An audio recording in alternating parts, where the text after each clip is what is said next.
Donc, salam alaikum, je vous laisse regarder le CG, donc appuyez sur pause, moi je vais poursuivre. Donc, je vous donne directement le diagnostic. Il s'agit d'un flux-terre atrial lent avec réponse ventriculaire lente, c'est-à-dire une bradycardie. Donc, si vous n'avez pas trouvé le diagnostic, c'est pas grave. Maintenant, appuyez sur pause et essayez de chercher les éléments en faveur justement d'un flux-terre. Moi, je vais poursuivre l'explication pourquoi c'est un flux-terre. Alors, le flux-terre ici, donc avant que j'évoque directement le flux-terre, je vais vous parler de deux pièges probables donc ici. Donc, le premier, c'est que probablement on peut le prendre pour un rythme sinusal. Un rythme sinusal normal. Pourquoi ?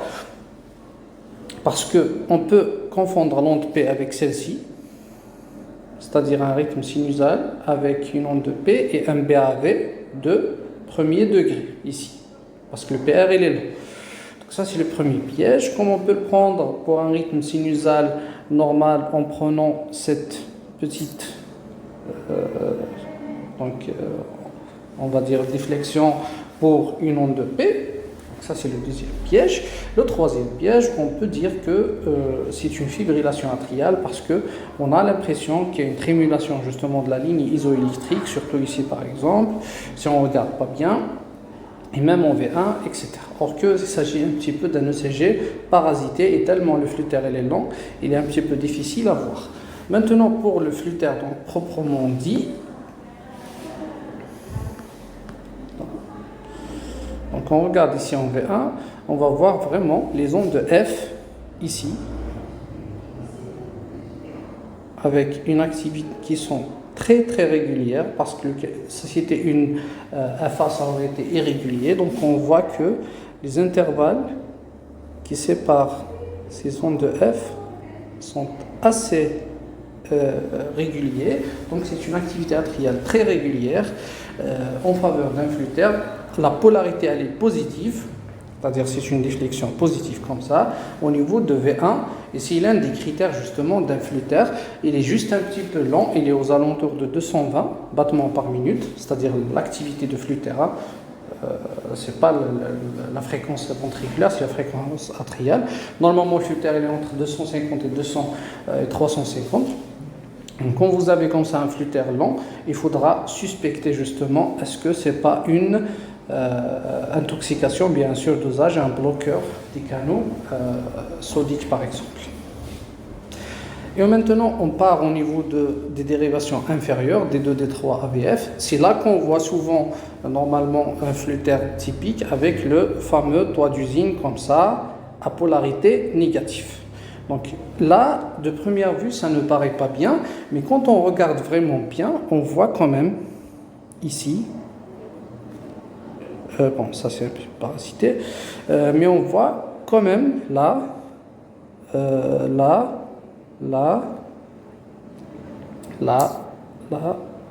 voit quand même une polarité négative régulière comme ça. C'est pas très net, mais je vais effacer pour que vous puissiez voir mieux.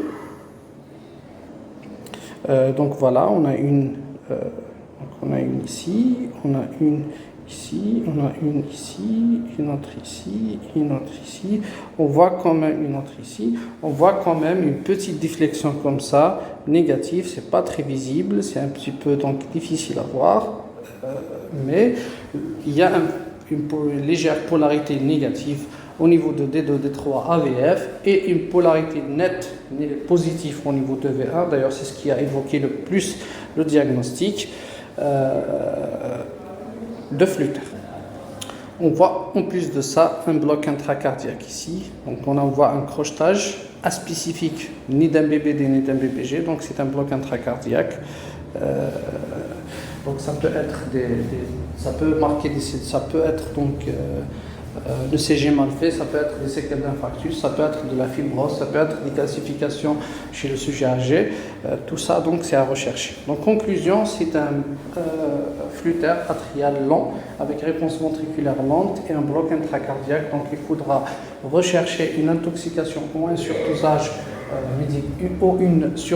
médicamenteuse de moindre degré un BAV, et il faut aussi évaluer la fonction cardiaque du patient s'il y a des séquelles d'infarctus ou autre.